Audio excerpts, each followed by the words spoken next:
जय श्री राम। ब्रह्मा पुराण की जय।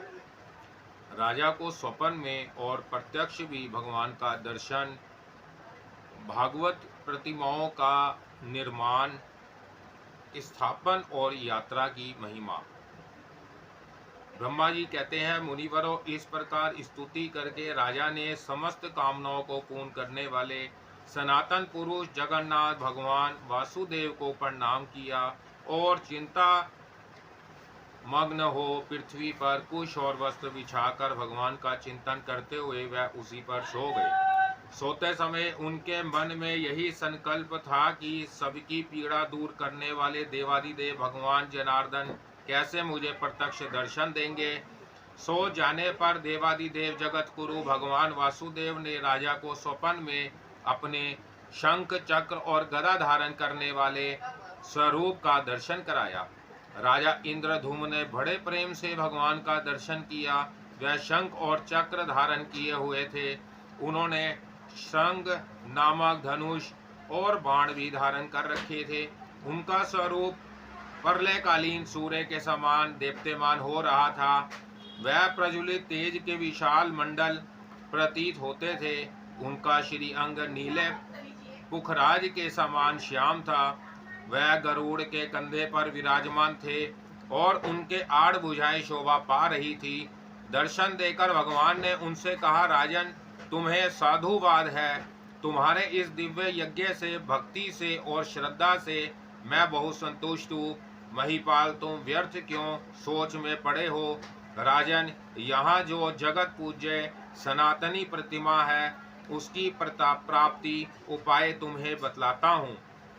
राजा की आज की रात बीतने पर निर्मल प्रभात में जब सूर्योदय हो, उस समय अनेक प्रकार के वृक्षों से सुशोभित समुद्र के जल प्रांत में, जहाँ तरंगों से प्रेरित महान जल की राशि दिखाई देती है, वहीं एक बहुत बड़ा वृक्ष खड़ा है, जिसका कुछ भाग तो जल में है और कुछ स्थल में है। वह समुद्र की लहरों से आहत होने पर भी कमीपत नहीं होता। तुम हाथ में कुल्हाड़ी लेकर लहरों के बीच से अकेले ही वहां चले जाना, तुम्हें वह वृक्ष दिखाई देगा। मेरे बताए अनुसार उसको पहचान कर निशंक भाव से उस वृक्ष को काट डालना। उसे काटते समय तुम्हें कोई अद्भुत वस्तु दिखाई देगी। उसी से सोच विचार कर तुम दिव्य प्रतिमा का निर्माण करो। मोह में डालने वाली चिंता छोड़ दो। यों कहकर महाभाग श्री हरि अदृश्य हो गए। वह स्वप्न देखकर राजा को बड़ा विस्मय हुआ। उस रात्रि को देखते हुए वह भगवान में मन लगा उठ बैठे और वैष्णव मंत्र एवं विष्णु सूक्त का जप करने लगे। प्राय काल उठे और भगवत स्मरण करते हुए विधि पूर्वक उन्होंने समुद्र में स्नान किया। फिर ब्राह्मणों को नगर और गांव आदि दान में दे पूर्वाह कृत्य करके समुद्र के तट पर गए।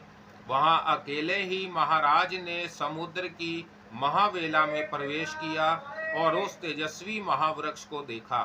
वह बहुत ऊंचा था और उससे बड़ी बड़ी जटाएं लटक रही थी। उसे देखकर राजा इंद्रद्युम्न बहुत प्रसन्न हुए। उन्होंने तीखे परसे से उस वृक्ष को काट गिराया और उसके दो टुकड़े करने का विचार किया। फिर उन्होंने जब कष्टा का भली भांति निरीक्षण किया, तब एक अद्भुत बात दिखाई दी। विश्वकर्मा और भगवान विष्णु दोनों ब्राह्मण का रूप धारण धर कर वहां आए। उनके कंठ में दिव्य हार और शरीर में दिव्य अंगराग शोभा पा रहे थे। वह दोनों अपने तेज से प्रज्वलित हो रहे थे। राजा के पास आकर उन्होंने पूछा, महाराज, आप यहाँ कौन सा कार्य करेंगे, इसलिए इस वनस्पति को काट गिराया। उन दोनों की बात सुनकर राजा बहुत प्रसन्न हुए। उन्होंने मीठी वाणी से उत्तर दिया, मैं यहाँ आदि अंत से रहित देवादिदेव जगदीश्वर भगवान विष्णु की आराधना के लिए प्रतिमा बनवाता चाहता हूँ। इसके लिए स्वयं भगवान ने मुझे स्वप्न में प्रेरित किया है।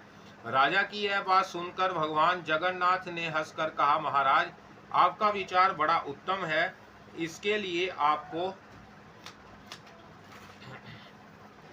साधुवाद है। यह भयंकर संसार सागर केले के पत्ते की भांति सारहीन है। इसमें दुख की ही अधिकता है। काम क्रोध इसमें पूर्ण रूप से व्यापक है। इंद्रिया रूपी भंवर और कीचड़ के कारण यह दुस्तर है। नाना प्रकार के सैकड़ों रोग यहाँ भंवर के समान है। यह संसार पानी के बुलबुले की भांति क्षण भंगुर है।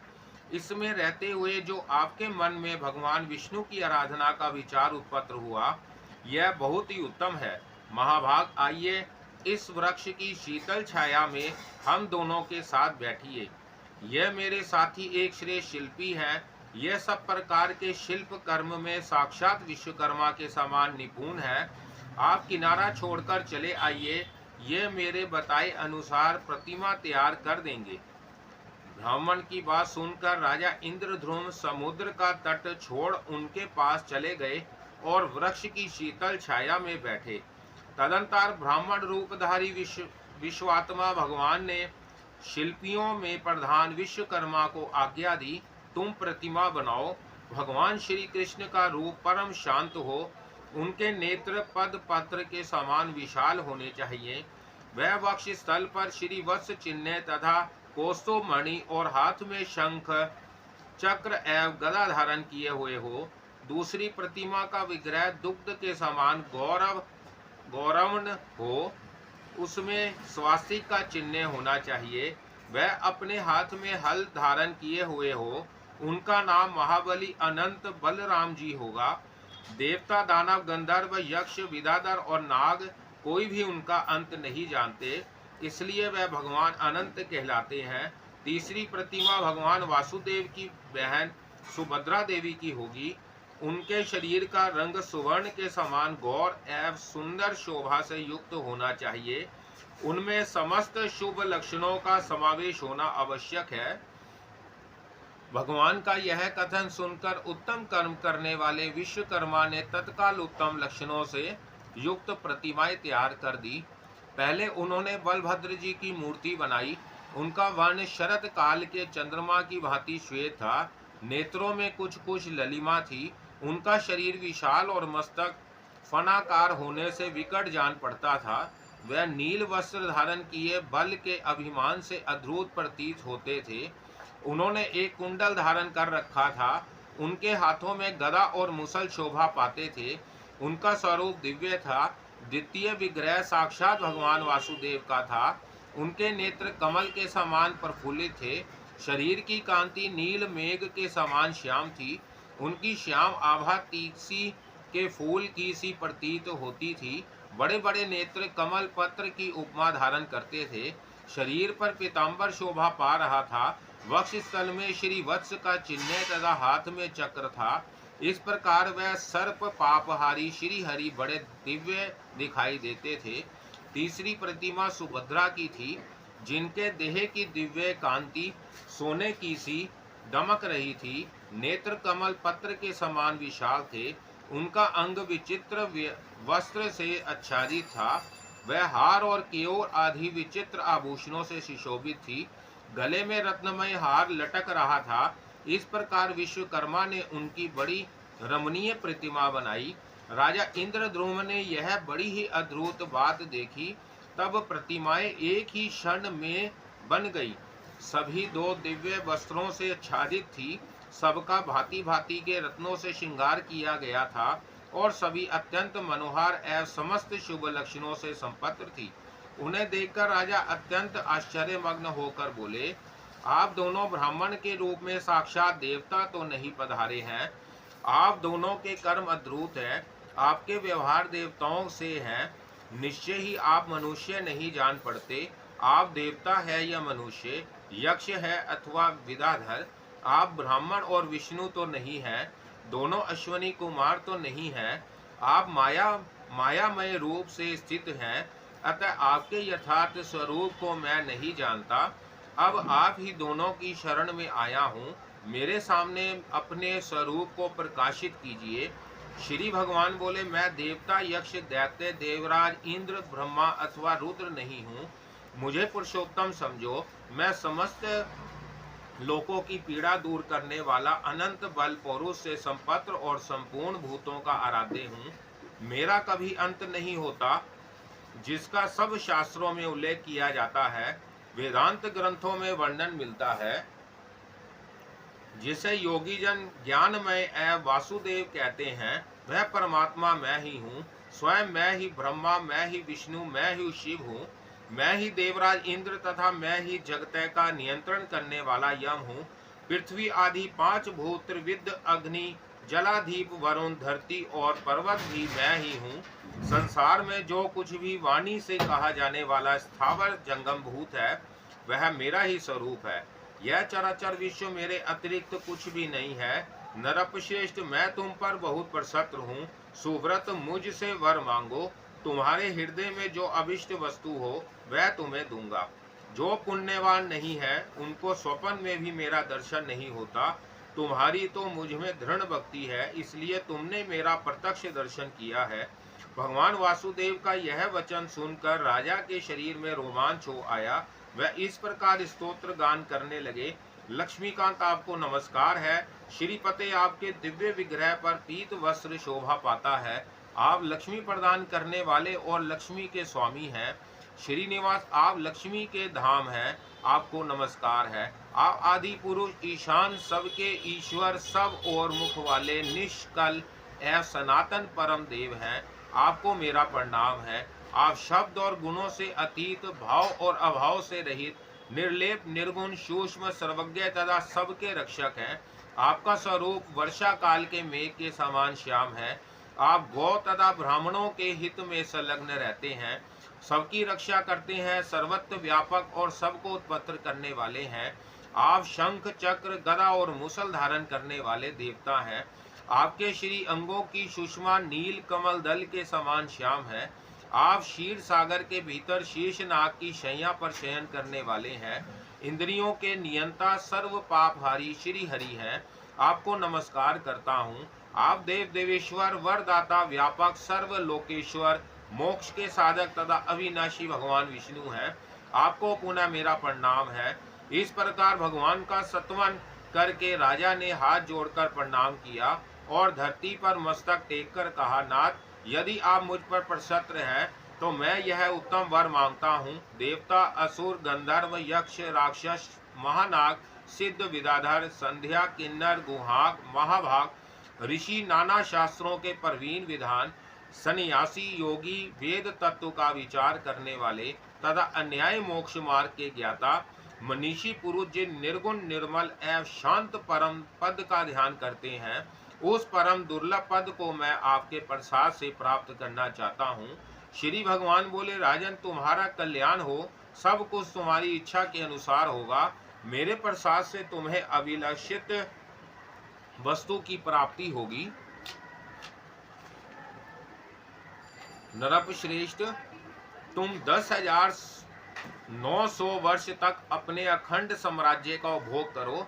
इसके बाद उस दिव्य पद को प्राप्त होगे जो देवता और असुरों के लिए भी दुर्लभ है, जिसे पाकर सब मनोरथ पूर्ण हो जाते हैं, जो शांत, गूढ़, अव्यक्त, अवयव, पर से भी पर, सूक्ष्म, निर्लेप, निष्कल, ध्रुव, चिंता और शोक से मुक्त तथा कार्य और कारण से वर्जित ज्ञाय नामक परम पद है। उसका तुम्हें साक्षात्कार कराऊंगा। उस परमानंदमय पद को पाकर तुम परम पद मोक्ष को प्राप्त हो जाओगे। राजेंद्र, इस पृथ्वी पर जब तक बादल पानी बरसाते रहेंगे, जब तक आकाश, चंद्रमा, सूर्य और तारे दिखते रहेंगे, तब तक 7 समुद्र तथा मेरु आदि पर्वत मौजूद रहेंगे, तथा जब तक धूलोक में देवताओं की सत्ता बनी रहेगी, तब तक इस भूतल पर सर्वत्र तुम्हारी अक्षय कीर्ति छाई रहेगी। तुम्हारे यज्ञांग से प्रकट होने वाला तालाब इंद्रध्रुम सरोवर के नाम से प्रसिद्ध तीर्थ होगा, जिसमें एक बार स्नान करके भी मनुष्य इंद्रलोक प्राप्त कर सकते हैं।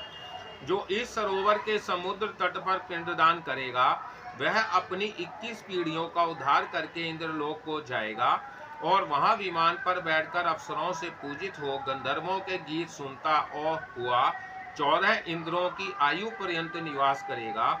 सरोवर के दक्षिण भाग में नेतृत्व कोण की ओर बरगद का वृक्ष खड़ा है। उसके समीप केवड़े के वन से आच्छादित एक मंडप है, जो नाना प्रकार के वृक्षों से व्यापक है। आषाढ़ के शुक्ल पक्ष की पंचमी को महानक्षत्र में हमारी इन प्रतिमाओं को ले आकर लोग 7 दिनों तक मंडप में स्थापित रखेंगे। उस समय बड़ा उत्सव होगा।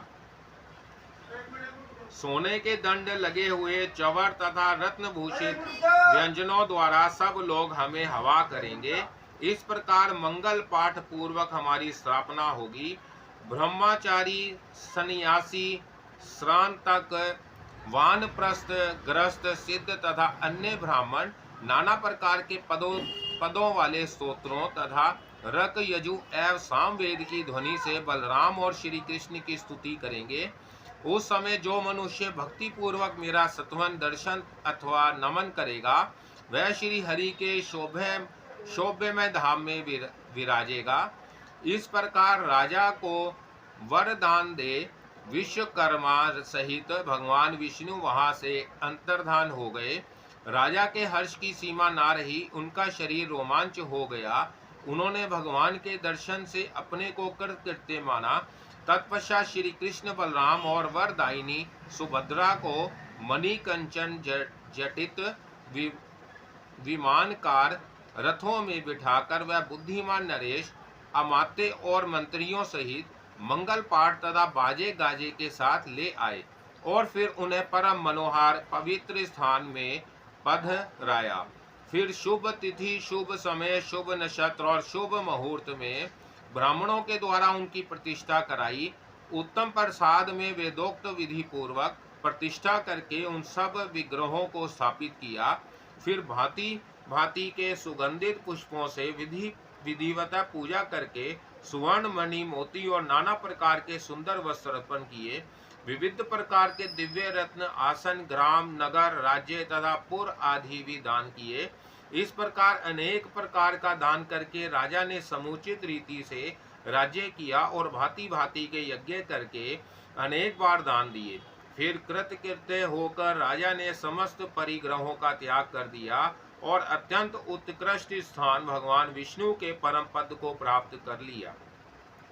मुनियों ने पूछा, सुश्रेष्ठ, किस समय पुरुषोत्तम तीर्थ की यात्रा करनी उचित है और प्रभु किस विधि से पंच तीर्थ का सेवन करना चाहिए?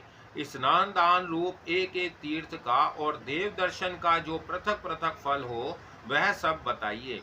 ब्रह्मा जी बोले, जो कुरुक्षेत्र में अपनी इंद्रियों और क्रोध को जीतकर बिना खाए पिए 17,000 वर्षों तक एक पैर से खड़ा होकर तपस्या करता है, तथा जो श्रेष्ठ शुक्ल द्वादशी को उपवास पूर्वक भगवान पुरुषोत्तम का दर्शन करता है, वह पहले की अपेक्षा अधिक फल का भागी होता है। अतः मुनिवरों, स्वर्गलोक की इच्छा रखने वाले ब्राह्मण आदि को चाहिए कि वह ज्येष्ठ मास में पर्यटन करके इंद्रियां संयम पूर्वक भगवान पुरुषोत्तम का दर्शन करें। श्रेष्ठ मनुष्यों को उचित है कि ज्येष्ठ मास के शुक्ल पक्ष की द्वादशी को विधि पूर्वक पंच तीर्थों का सेवन करके श्री पुरुषोत्तम का दर्शन करे। जो ज्येष्ठ की द्वादशी को अविनाशी देवता भगवान पुरुषोत्तम का दर्शन करते हैं, वह विष्णु लोक में पहुंचकर कभी वहां से नीचे नहीं गिरते। अतः ज्येष्ठ में पर्यटन पूर्वक वहां की यात्रा करनी चाहिए और वहां पंच तीर्थ सेवन पूर्वक पुरुषोत्तम का दर्शन करना चाहिए। जो अत्यंत दूर होने पर भी प्रतिदिन भक्ति पूर्वक भगवान पुरुषोत्तम का कीर्तन करता है, वह शुद्ध चित्त हो भगवान विष्णु के धाम में जाता है। जो श्रद्धा पूर्वक एकाग्रचित हो श्री कृष्ण के दर्शनार्थ यात्रा करता है, वह सब पापों से मुक्त हो भगवान विष्णु के लोक में जाता है। जो दूर से भगवान पुरुषोत्तम के प्रसाद शिखर पर स्थित नील चक्र का दर्शन करके उसे भक्ति पूर्वक प्रणाम करता है, वह मनुष्य सहसा पाप से मुक्त हो जाता है।